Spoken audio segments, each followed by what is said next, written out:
Kasi sa tingin ng mga Marcos supporters, mga kababayan, yung naging payag ng ating Pangulo na ayaw niya sa impeachment laban kay Sara Duterte, nagamit patuloy na propaganda laban sa kanya. At lalong na-reinforce dahil sa announcement ng Iglesia ni Cristo supporting the stand of the President laban sa impeachment kay Sara Duterte. Kaya tuwang-tuwa po yung tuwang-tuwa yung mga minions ni Sara.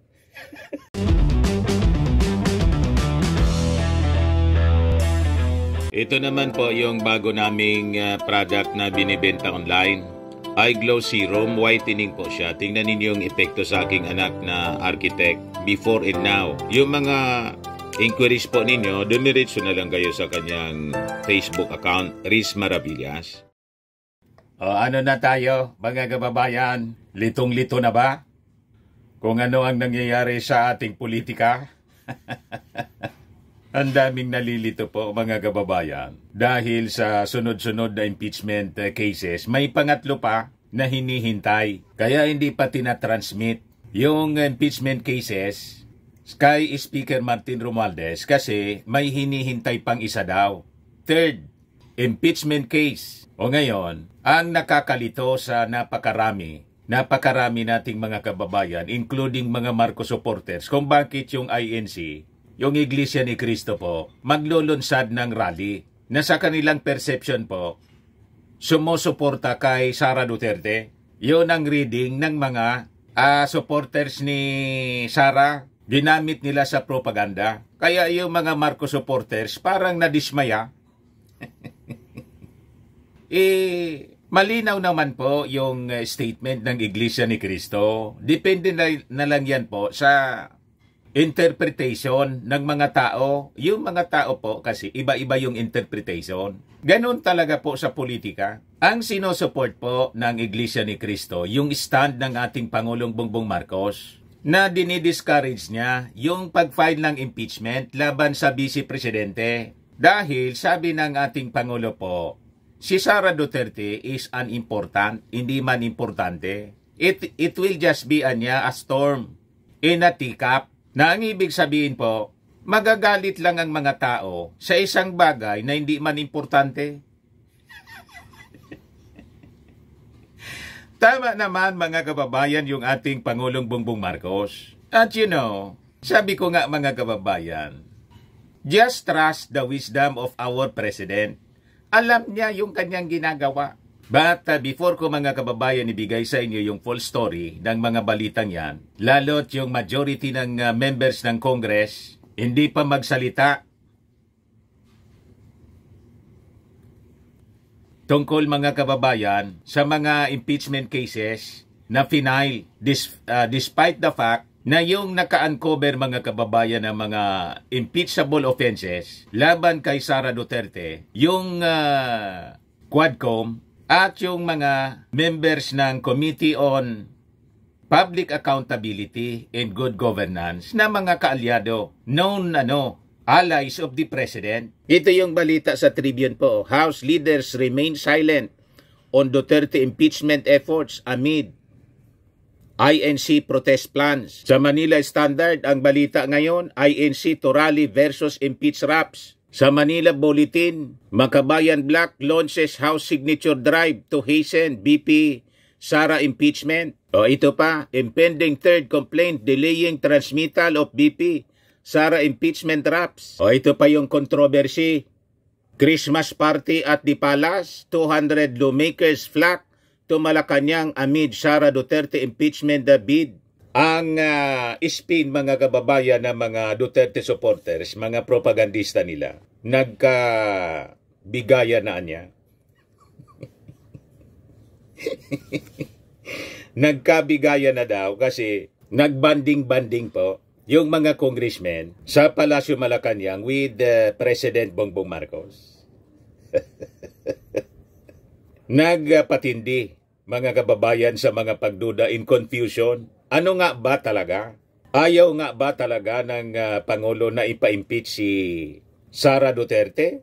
Or ayaw lang mga kababayan ng ating Pangulo na isipin ng ating mga mamamayan at ng buong mundo. Ayaw niyang maakusahan na gusto niyang ipa-impeach yung Vice Presidente. Yan ang usapan po. Mainit na topic sa mga barbershop at parlor. Sa mga kapihan. Kung saan-saan sa buong Pilipinas at sa buong mundo. O ngayon, yun ang pag-usapan natin para makalma yung ating mga mamamayang Filipino, pati lalo na hindi ma-confuse yung mga sumusuporta sa ating Pangulong Bongbong Marcos kasi nalilito sila.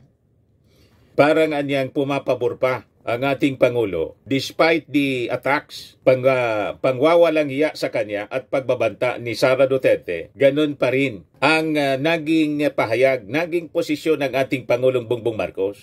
Talagang nakakalito.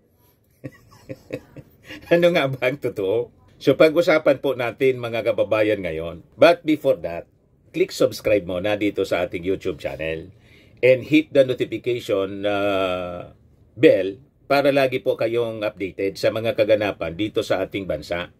Like and share na rin po ninyo ng ating video. At wag na rin po ninyo na skip yung ating mga commercial ads para tuloy-tuloy lang ang pag-unlad ng Bagong Pilipinas. At itong ating programa mga kababayan, atid sa inyo nitong ating mga sponsors. Firmax Firming and Lifting Cream. Pinapay po sa mga pulses in affected area. Mainam po ito sa mga pains at paninigas ng mga kaso-kasuan. Ito sa mukha naman yung application, anti-aging, Automax po siya. Ito ay Glow Zero mga kababayan. Whitening po siya. Made in South Korea. Ito naman po, Nengxia Red Mix Fruit Drink. Gawa po siya sa goji berry. May anti-cancer properties po siya. At sa mga nagana po ng malinis and spacious fitness gym, pumunta lang po kayo sa aming Colossal Fitness Gym. May Grab Car Rental din po kami. At bills payment po sa aming office. At saka sa mga mahilig po sa mga imported bags, manood po kayo sa live selling ni Madam Aileen Rosales sa kanyang Aileen Closet po. Pati mga shoes, ito yung kanya po. Ito yung kanyang page. Kita ninyo, napakagandang mga online selling po siya. Si Madam Aileen Rosales. Cellphone number niya po, 773-798-7816. Ngayon, balikan natin yung ating mga kwento. Unahin natin itong balita sa Daily Tribune. Sabi rito, House leaders remain silent on Duterte impeachment efforts amid INC or Iglesia ni Cristo protest plans. So ito yung ikinalilito mga kababayan ng mga Marcos supporters ngayon. Yung iba nagagalit na. Kasi sa tingin ng mga Marcos supporters mga kababayan, yung naging payag ng ating Pangulo na ayaw niya sa impeachment laban kay Sara Duterte, nagamit patuloy na propaganda laban sa kanya. At lalong na-reinforce dahil sa announcement ng Iglesia ni Cristo supporting the stand of the President laban sa impeachment kay Sara Duterte. Kaya tuwang-tuwa po yung tuwang-tuwa yung mga minions ni Sara.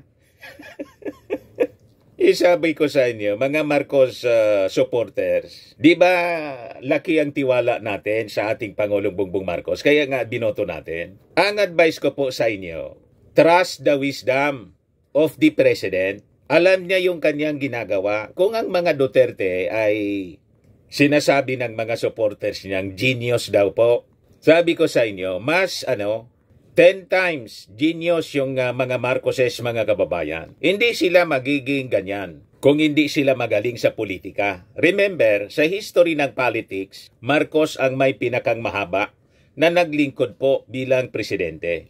At yun ay namana ang talino, namana ng ating Pangulong Bongbong Marcos, namana sa kanyang tatay, and trust the advisors of the President. Napakagagaling po ng mga advisors ng ating Pangulo. Nandyan si Lolo Juan na kasing tanda ng dinosaur.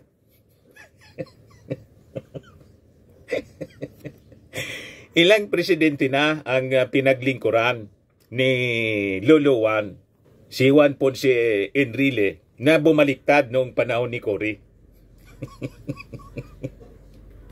Pero ngayon, presidential legal advisor ng ating Pangulo, full of wisdom and experience, si Lolo Juan Ponce Enrile. Kaya nga yung mga nagpaplanong kodita po, ang advice ni Enrile, just do it niya.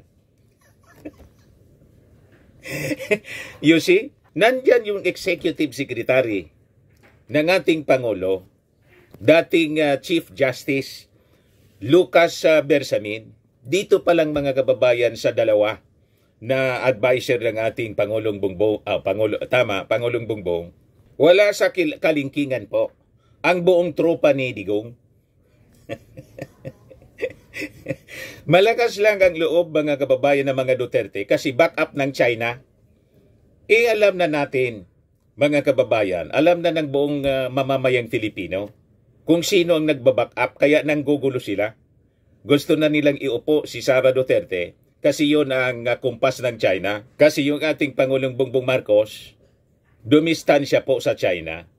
Tama naman na dumistansya kasi pinagsasamantalahan tayo ng China. Tama ba? Wala pong suporta yan. Ang posisyon ng mga Duterte, walang suporta sa ating mga mamamayang Pilipino. Nakita ninyo? Wala silang maipon na maipon na mga tao sa EDSA Shrine. Kaya nga sumakay sila dito sa announcement ng Iglesia ni Cristo. Ginamit nilang spin. Inapakalinaw mga kababayan yung statement ng Iglesia ni Cristo. It's not actually in support of anyone. Ang sinusuportahan po ng INC, yung sinabi ng ating Pangulo, na ayaw niya sa impeachment kasi makakagulo lang. Tama naman po. Ganun kalalim po maglaro ang ating Pangulong Bongbong Marcos. Pati mga supporters na confused. Malalim po ang ating Pangulong Bongbong. Trust is wisdom. Sabi nga po, silent waters runs deep. Hindi masalita yung ating Pangulo. Hindi tulad po ng mga Duterte, daldal ng daldal. Ang tubig na maingay, asahan mo ay mababaw.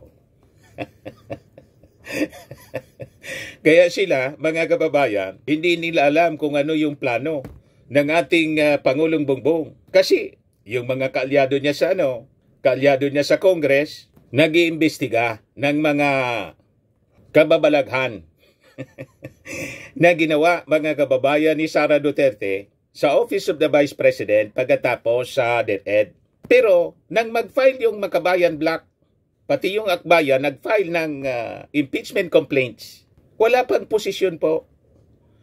Wala pang sinasabi kung isusupport ng majority sa Congress. Kita ninyo? Kaya sabi ng iba, ano ba ya? Ano ba talaga ang gustong mangyari ng ating Pangulong Bongbong? Sabi ko po sa inyo, ito, posisyon ko lang po, reading ko po.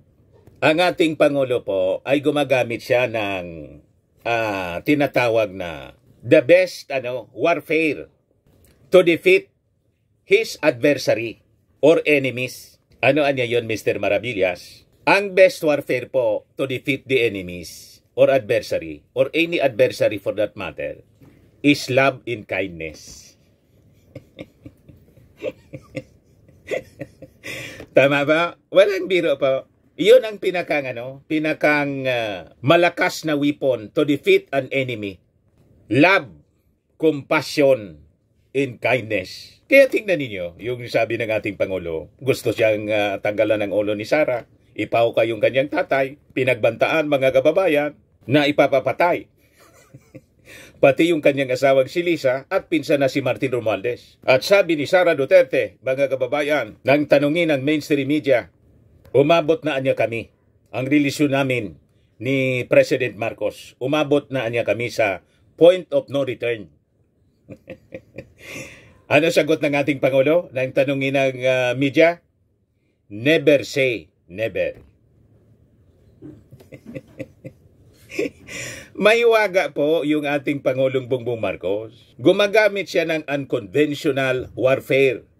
Hindi niya sinasalubong yung init ng ulo ni Sara Duterte ng parehong init ng ulo. Sabi nga, you cannot put out fire with fire. You cannot extinguish fire with fire. Yun ang ginagamit ng ating Pangulong strategy.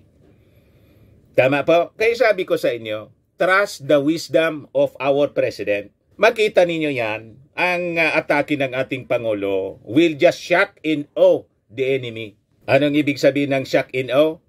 Kunin natin yung definition po para klarado. Yung ating Pangulo kasi po, military man, sundalo siya. Ang mga sundalo po pag umatake, hindi sila nagsasalita, hindi sila masalita. Sanay sila sa tinatawag na covert operation. Si Sara Duterte po, reservist. Si Digong po, habang abogado si Digong po, 75-75. Malayo po sa experience ng mga Marcoses. Malayo. Pang-local sa naman po ang mga Duterte. Pero yung ating Pangulo po, aral yung ating Pangulo sa kanyang tatay na kapwa military. Di ba sundalo din ang dating Pangulong Ferdinand Edralin Marcos? Guerrilla po yun. Marunong sila. Kaya makita ninyo, matatalino yung mga Marcos pero hindi mayayabang, hindi masalita. Never na marinig mong magbanta sila, mga kababayan. Ganon ka-refine ng pag-uugali. Kaya sabi ko sa inyo mga Marcos supporters, just trust the wisdom of our President. Ngayon, anong ibig sabihin ng shock and awe? Sa military operations po, ito ang kaulugan. Shock and awe is a military strategy that uses overwhelming force to break an enemy's will to fight. The goal is to achieve immediate dominance by causing both physical and psychological damage. The strategy is also known as rapid dominance. Yan po ang ginagamit na strategy ng ating Pangulong Bongbong. Kaya nga po, during the 2022 elections po, na-shock in awe yung mga Duterte, na-disarm sila, na hindi nila alam kung bakit umatras si Sara. Di ba, mga kababayan, ang pinopost ng mga Duterte, si Sara, kaya nga po may run Sara run movement. Pero yung ating Pangulong Bongbong, tansyado niya yung kanyang pagtakbo, pati yung announcement. Nakita ninyo? Biglang nag-operate po si Super Ate Amy Marcos, na kaibigan ng mga Duterte. Si Inday na tumakbo, mga kababayan, na mayor. Pero ang totoong intensyon, mga kababayan, is to run for president, na kumbinsi na tumakbo na lang na vice presidente. Walang nagawa, mga kababayan, yung tatay na incumbent president. Nakita ninyo? Biglang nagsisi si Sara.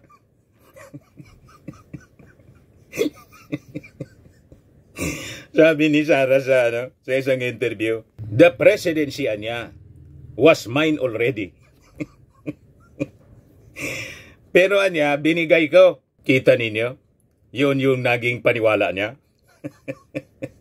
Pero ano pa? Nakapagdesisyon na siya, mga kababayan, na tumakbo under unity at nanalong landslide. Pero siya vice president, ang presidente, yung ating Pangulong Bongbong Marcos. Yan ang covert operations na hindi nila namalayan.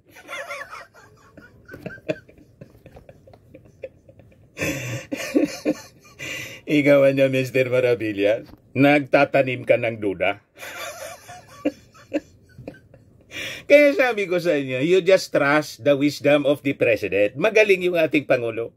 Kita ninyo kung paano nagapi ang mga plano ng mga Duterte. Na imbis si Inday Sara, mga kababayan, ang sabi ni Inday, ako dapat yung presidente. Pero hindi siya naging presidente. Ang presidente po, si Bongbong Marcos, siya vice president. So panalo, pagdating sa covert operation, yun yung sinasabi ko sa inyo.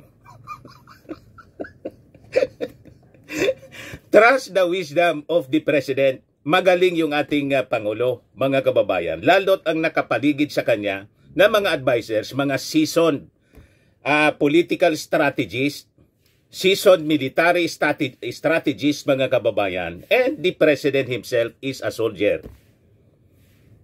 Maniwala kayo po. Kaya itong sabi ng ating Pangulong Bongbong, I do not support the impeachment.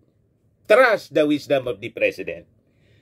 At yung announcement ng Iglesia ni Cristo na we are with the position of the President. We are against any move to impeach the Vice President. Trust the wisdom, mga kababayan of the President na suportado ng INC. Kasi po yung INC naman po, matalino din ang INC. Kung sino yung panalo, doon din sila dumidikit.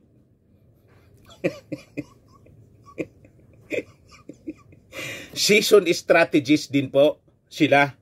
Kaya nga po yung INC, ang dami nila. Magaling din sa paglaro yung INC. O tingnan ninyo, ang perception ng mga tao, yung INC, sino support? Si Sara Duterte. Ayan natin, mga kababayan, na yun ang isipin nila. At isipin ng mga publiko. Pero mga kababayan, that is part, sa tingin ko lang po mga kababayan, parte siya ng tinatawag na covert operation. You just have to trust the wisdom of the President. Kasi po, isa pong military strategist yung ating Pangulo. At sigurado ako, mananalo siya sa laban na to. Kasi ang gamit niya po, unconventional warfare.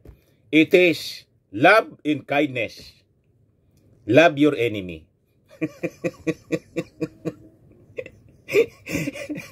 O, di ba? Paano mo kagagalitan ang isang taong tulad ng ating Pangulo na gusto nang ipapugutan ang ulo? Gustong ipapatay ni Sara Duterte, pero ang statement pa niya, do not niya. I'm not in favor. I asked Congress. Nag-text daw siya. Na wag nang i-post yung impeachment. Pero yung text po, nag-leak.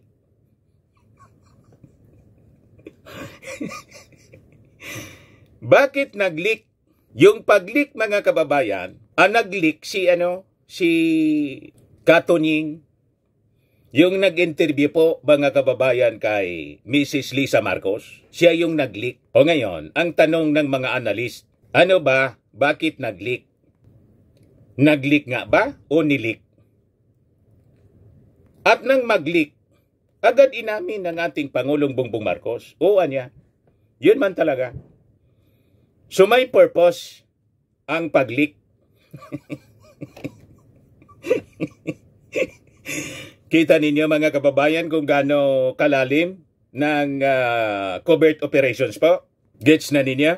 Lalo't sabi dito sa balita, yung majority ng mga members ng Congress na kaalyado ng ating Pangulo, wala pang posisyon po. Kaya yung minority na nag-endorse ng impeachment po kay Sara Duterte, nangangampanya. Ibigay ko sa inyo po. Yan o, Magabayan Black launches House signature drive to hasten BP Sara impeachment. O ngayon, ang tanong, yung majority ba makukumbinsi ng minority black na i-impeach si Sara Duterte? Baka po makumbinsi. Ngayon, kung i-impeach si Sara kasi nakumbinsi yung majority, na malamang makumbinsi man talaga. Kasi kitang-kita po yung mga nadiskubre sa investigasyon ng Congress. Lalo't yung mga members ng Congress po, nakipagbanding sa Palasyo Malacanang.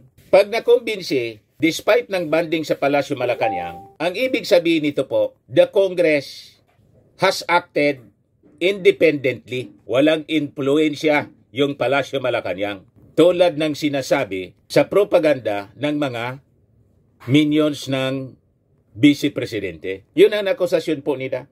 O kita mo na niya, nag-troop yung mga congressmen at ina-accuse pa si Martin Romualdez, mga kababayan, nang nangmudmud daw ng pera sa mga congressmen. Hindi man po totoo yun. Yung pagpunta ng mga congressmen sa Palasyo Malacanang, it was scheduled ahead of the impeachment filed in Congress po. Nagkataon lang, mga kababayan, na na-file na yung impeachment complaints ng minority, na hindi mo ma-influensya yung minority ng ating Pangulo at ni Speaker Martin. Kaya tingnan ninyo sa balita ngayon, kinukumbinsi nila. Ngayon, pag nakumbinsi niyo yung majority, it is because of the merit of the case, hindi because of the influence ng Pangulo. Kasi yung Pangulo po, ayaw nga ng impeachment.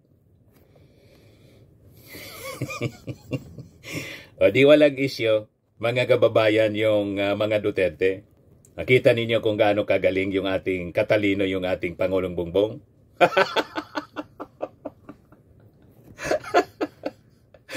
Walang magagamit na issue po, propaganda, na ang attack na i-impeach yung ating Vice Presidente, mismong si President Bongbong at saka si Martin. Walang ganun po.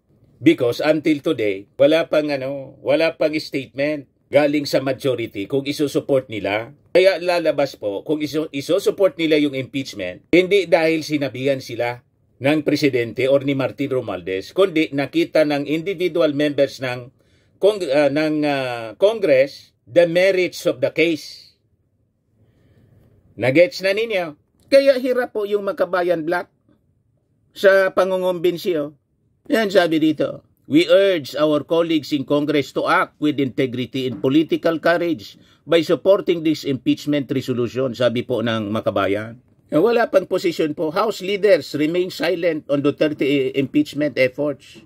Sabi nila Union, Congressman Paul Ortega, the majority black, some of House members are also critical of Duterte has not yet discussed whether they will support or oppose the petitions despite the ongoing House investigation into her use of confidential funds, which has exposed glaring impeachable offenses. Sabi po niya sa kanyang papreskon kahapon, the majority has not made any moves and the majority has not discussed anything about supporting the impeachment.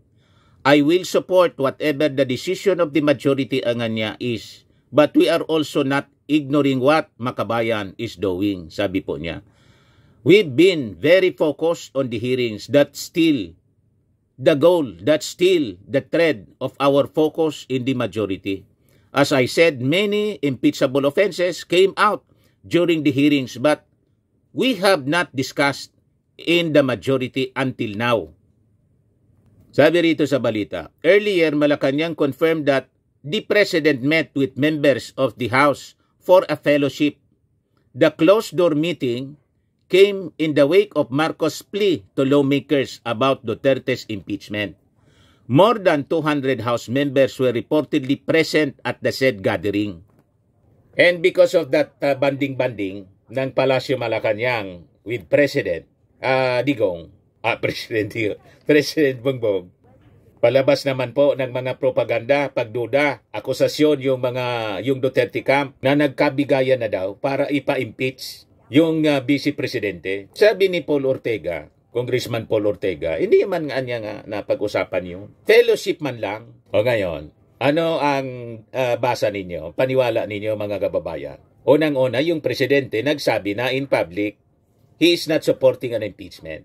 Ang tingin ng Duterte camp, hindi sila maniwala na yung ating Pangulo is not supporting an impeachment. Bala kayo kung anong paniwala ninyo. Basta yun ang statement, public statement ng ating Pangulo. O ngayon, ano yung personal reading natin? Ayaw man talaga ng ating Pangulo na magkaroon ng ganyan kasi magulo nga. Pero, sa basa ko po, once halimbawa, sinuport ng majority, marunong rumispeto po ng independence ng Congress kasi co-equal nga po branch ang Congress. Pag in-impeach ng Congress po si Sara Duterte, ang paniwala ko, irerespeto din ng ating Pangulo. Kasi hindi naman po diktador yung ating Pangulo.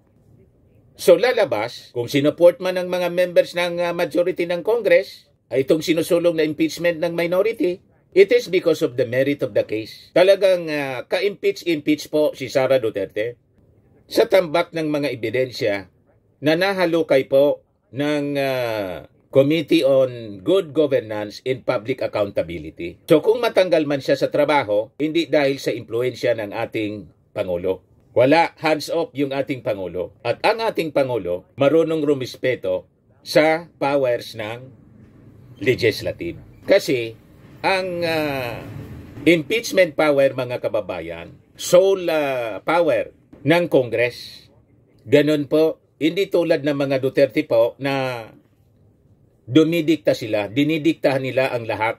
Ang Marcos po hindi. Very democratic ang ating Pangulong Bongbong. Very democratic. Kahit nga yung tatay niya, yung declaration ng martial law, nilabel nila yung dating Pangulong Marcos, diktador daw, declare ng martial law. Yung declaration po ng martial law, unang-una, pati yun ang power ng presidente in times of emergency. Pangalawa po, yung pagdeklara ng ating dating Pangulong Pulakay ng martial law, concurred in by Congress. Hindi man lang siya po yung nag-declare, inapprove ng Kongreso. So that's, parte ng democratic process, lawful declaration of martial law. Yun ang lagi pong inaakyo sa mga sa mga Marcos. Ito yung pagpunta ng mga congressmen sa Congress pa. Si Dong Gonzales ng Pampanga, si Jinky Luistro ng Batangas, si Chis Escudero, Senate President, pumunta rin pala. O ngayon, yung mga intriga po na nangmod-mod na ng pera, si Speaker Martin sa mga congressmen para impa-impeach si Sara, walang katotohanan po yon. Ang pinangmod-mod ni Speaker po sa mga empleyado ng Kongreso, kasi magpapasko, normal po yon. Ayan po, Speaker Romualdez gusto gawing extra special ang Pasko ng mga empleyado. Pakinggan natin ito. To ensure that your holidays will be extra special.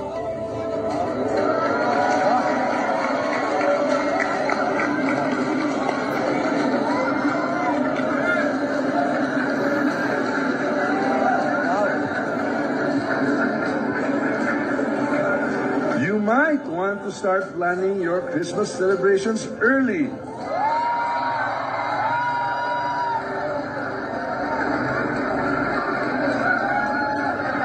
Because we're taking steps to make sure that this year's season is brighter and memorable for you and your families.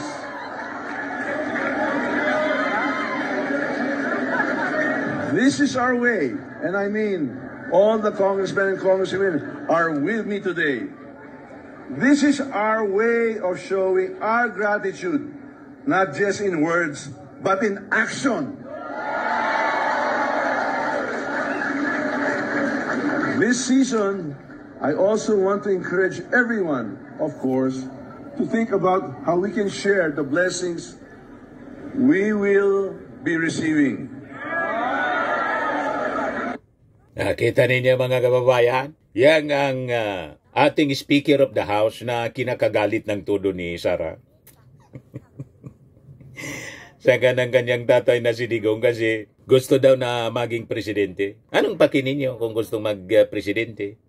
Unang-una, very much qualified si Speaker na mag-presidente. Anyone can run, basta kwalipikado po. Pero si Speaker po, wala mang announcement na gano'n. Duda lang po ninyo kasi tumutulong si Speaker bilang pinsan ng ating Pangulo. Talagang kabadi-badi sa pagsiservisyo sa ating mga mamamayang Pilipino. Sa kadududa ninyo, baka pag na-impeach si Sara, baka si Speaker ang Vice President. Kasi pinaliwanag ni Chis Escudero, Senate President, hindi man po walang succession na susundin mga kababayan. Pag na-impeach ang isang Vice Presidente, ang power to appoint a Vice President nasa ating Pangulong Bongbong. So pipili siya kung sino yung gusto niya. Pwede sa mga incumbent senators, pwede sa mga incumbent congressmen. Ito yung press con mga kababayan ni Chis Escudero kahapon. Ready po sila. Kahit naka-break daw, iko-convene nila yung impeachment court. Kasi parte ito ng kanilang duty mga kababayan bilang mga senador at congressmen. O ngayon, yung line of succession, paliwanag ni Chis Escudero, hindi yun niya susundin. Ito yung pagtatanong sa kanya ng mainstream media sa kapihan. And then, Camille, and then back to ma'am. Hello. Microphone. Bagong topic na tayo? Yun pa rin, sir. Yun pa rin.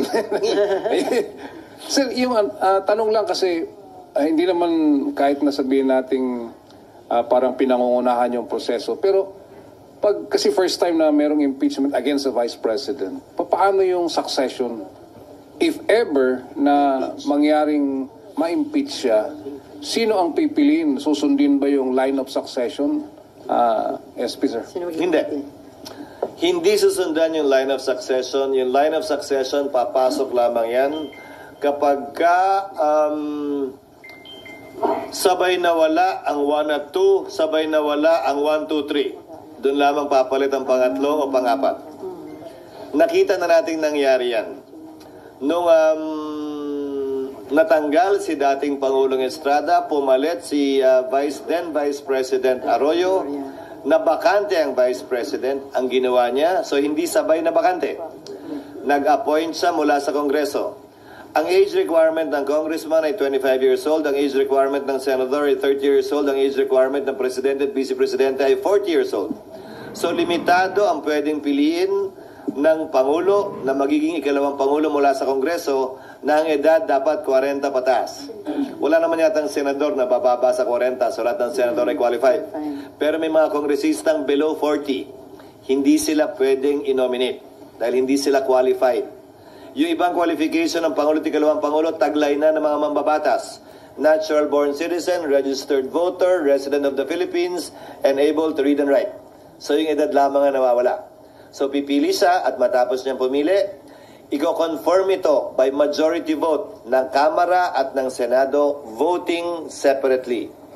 Pag nangyari yon, siya na yung papalit bilang ikalawang Pangulo. At nangyari yan kay then Senator na naging Vice President Teofisto Gingon. So lahat ng senador qualified, sir? May senador bang below 40? Wala naman yata eh. So lahat So qualified. yes, sa Kamara naman, hindi lahat, only because of age. But the President will nominate. Yun ang unang beses nangyari yan sa ating sistema. At nakita nating tumakbo ng maayos yun. No more, Raymond. Camille. So, pag na-impeach mga kababayan, na-convict si Inday, na-impeach ng Congress at kinonvict ng Senado, base sa merito, hindi dahil sa impluensya ng Pangulo, kasi yung Pangulo po ayaw ng impeachment. Pero pag nakita ng Congress na may merito, i-impeach siya. At pag nakita ng mga senador na may merito yung kaso, glaring yung mga ebidensya. At makikita naman po ninyo kung paano winaldas yung pera ng bayan ng Vice Presidente. Malamang sa malamang, i-convict ng Senado si Sara Duterte at matanggal. Hindi lang siya matanggal, perpetually disqualified to run any public office. So si Sara Duterte hindi na pwedeng tumakbo bilang Pangulo sa 2028 and all other positions in government. May no Sara Duterte mga kababayan na tatakbo sa pagkapangulo. Sabi ko nga po, iyang mga senador na yan,